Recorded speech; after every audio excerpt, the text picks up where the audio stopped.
आप सभी को जय हिंद। और आज हम डिस्कस करेंगे, मेरे एमपी पुलिस का एग्ज़ाम दिया था मैंने, तो मेरा उसमें कितना स्कोर रहा। और अगर आपने दिया हो और आपका अगर हो भी तो मुझे बताना कमेंट बॉक्स में। मेरा कैसा एग्ज़ाम रहा उसके बारे में अपन डिस्कस करेंगे। तो आपको पता होगा कि इसमें 100 क्वेश्चन आते हैं। 100 क्वेश्चन आते हैं, 120 मिनट टाइम होता है और मतलब नेगेटिव मार्किंग नहीं होती है। तो ओवरऑल मेरी बात करते हैं। आज मेरा 28 नवंबर को और मेरा फर्स्ट शिफ्ट था मॉर्निंग वाली, तो उसमें मेरा कितना स्कोर किया है तो अपन डिस्कस करते हैं उसके बारे में। कौन कौन से टॉपिक पूछे जा रहे हैं थोड़ा बहुत तो उनके बारे में मुझे याद आ रहा है तो मैं बता दूंगा, लेकिन मुझे जितना याद आएगा मैं उतना आपको साथ शेयर करूंगा। बाकी आपका जिनका भी एग्ज़ाम आगे है तो उनके लिए भी बताऊंगा, मतलब क्या पढ़ें तो अच्छा स्कोर कर सकते हैं वो। तो आज शुरू करते हैं, मतलब अपन कौन कौन से टॉपिक इसमें पूछे जा रहे हैं और मेरे पेपर में कौन कौन से आए थे तो उसके बारे में मैं आपको बता दूंगा। तो आप उससे अनुमान लगा के अपने आगे की तैयारी शुरू कर लीजिए, तो आपको कहीं ना कहीं बेनिफिट मिलेगा उस चीज़ का। तो मैं आपको पहला टॉपिक बताता हूँ एमपी से। एमपी में कौन से टॉपिक से क्या क्वेश्चन आया था। एक एमपी में क्वेश्चन आया था, भोज किस वंश के शासक थे। उसमें था मौर्य वंश, ऐसे था, मतलब मौर्य वंश समथिंग, मौर्य वंश, राजपूत वंश, चंदेल वंश और परमार वंश। तो उसमें परमार वंश सही था। दूसरा एक क्वेश्चन आए थे तो संदीपनी गुरु उज्जैन में आया था, उज्जैन में संदीपनी आश्रम है तो संदीपनी जी कौन के गुरु थे, ऐसा क्वेश्चन आया था। तो भगवान श्री कृष्ण के थे उसमें, ये मतलब उसका आंसर ये है। दूसरा पूछा था कि मतलब एमपी में गैर कांग्रेस की सरकार पहली बार कब बनी थी, तो ऐसा सन पूछा था। चार ऑप्शन थे उसमें। सन गोंडवाना प्रदेश से आया था। गोंडवाना प्रदेश का नामकरण मतलब किसके किसके कारण पड़ा इसका गोंडवाना नाम, ऐसा समथिंग था, मुझे याद नहीं आ रहा, लेकिन एक गोंडवाना से आया था। और के इंदौर से संबंधित आमिर खान किससे संबंधित है, मतलब ख्याल गायन शैली से। चार ऑप्शन थे तो उससे क्वेश्चन आया था। करंट अफेयर में मतलब करंट अफेयर से भी रिलेटेड एक दो क्वेश्चन आए थे, मुझे ठीक से याद नहीं है।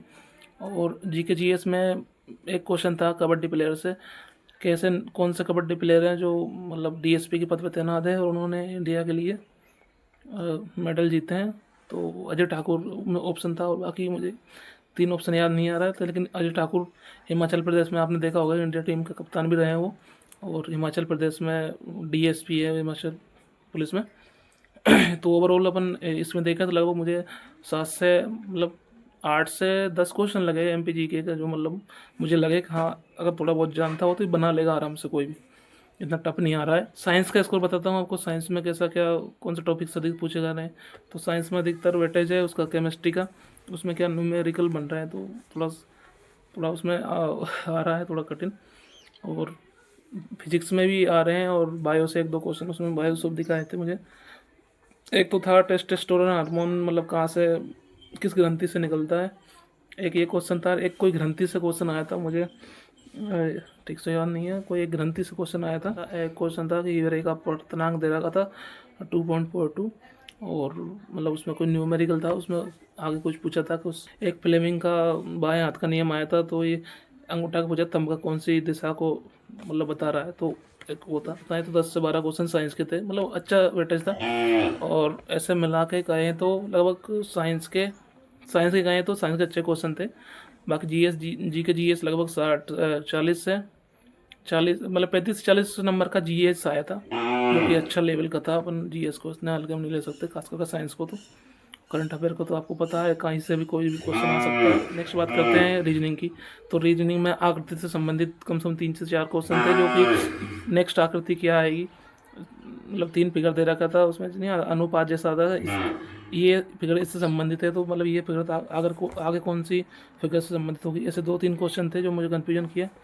और एक मतलब उसमें न्याय निगमन के क्वेश्चन थे, न्याय निगमन जैसे होते हैं ना, तो उससे संबंधित 2 क्वेश्चन मतलब आए थे मेरे में। और ब्लड रिलेशन से 2 क्वेश्चन आए थे।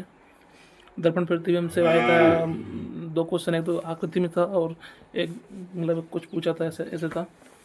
कोडिंग डिकोडिंग से मुझे 3-4 क्वेश्चन लगे, मतलब और ज़्यादा ही होंगे उसमें। तो मतलब जैसे ए बी का अनुपात दे रखा था 1-2 ए बी, ऐसे कुछ पूछा था। पहली से 2 क्वेश्चन लगे थे।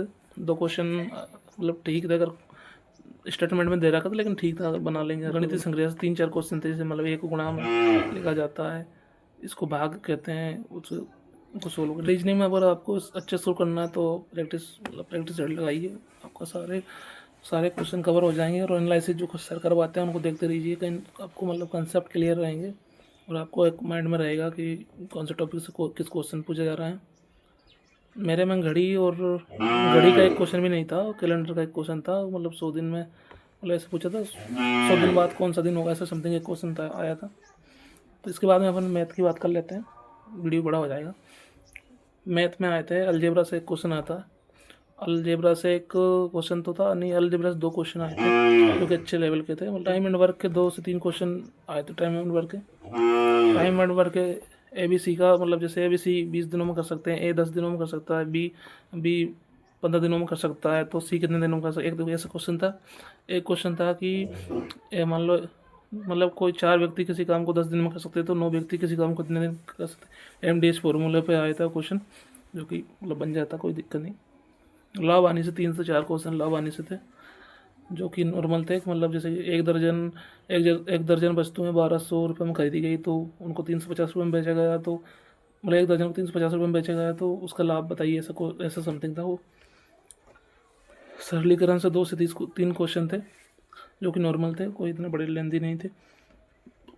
साधारण ब्याज से 2 क्वेश्चन थे, एक तो दर निकालना था और एक थोड़ा मुझे समझ नहीं आया, वो मैंने शायद तुक्के लगाया, उसमें पता नहीं सही है मेरा गलत है। स्क्वायर से संबंधित आया था। 49 का स्क्वायर दे रखा था, -47 का स्क्वायर दे रखा था, और उसके कोष्टक मतलब क्लोज थे, और डिवाइड 7 से कर रखा था। ऐसे क्वेश्चन आया। त्रिकोणमिति का मुझे एक भी क्वेश्चन नहीं दिखाया मेरे, मतलब शिफ्ट में त्रिकोणमिति का नहीं आया, और हाइट एंड डिस्टेंस का भी नहीं आया मेरे में एक भी क्वेश्चन। तो इस प्रकार मेरे मार्क्स रहे 77, और बाई 100 में से मेरा 77 स्कोर किया है, जो कि मेरे हिसाब से मतलब ठीक है, कोई इतना वो नहीं है। देखते हैं आगे जो भी होता है। जिनका आगे एग्ज़ाम है वो मैथ रीजनिंग की अच्छे से प्रैक्टिस करिए, बाकी मार्क्स तो आराम से बन जाएंगे। आपका जो भी स्कोर आया हो तो मुझे बता दीजिए, जिसका आगे एग्ज़ाम है उसको भी कमेंट बॉक्स में बता दीजिए, और मैं एनालिसिस की वीडियो भी डालता हूँ। अगर आपको अच्छा लगे वीडियो तो लाइक सब्सक्राइब करना, क्योंकि इसमें नया चैनल बनाया है। इसी के साथ ठीक है, थैंक यू आप सभी को, जय हिंद।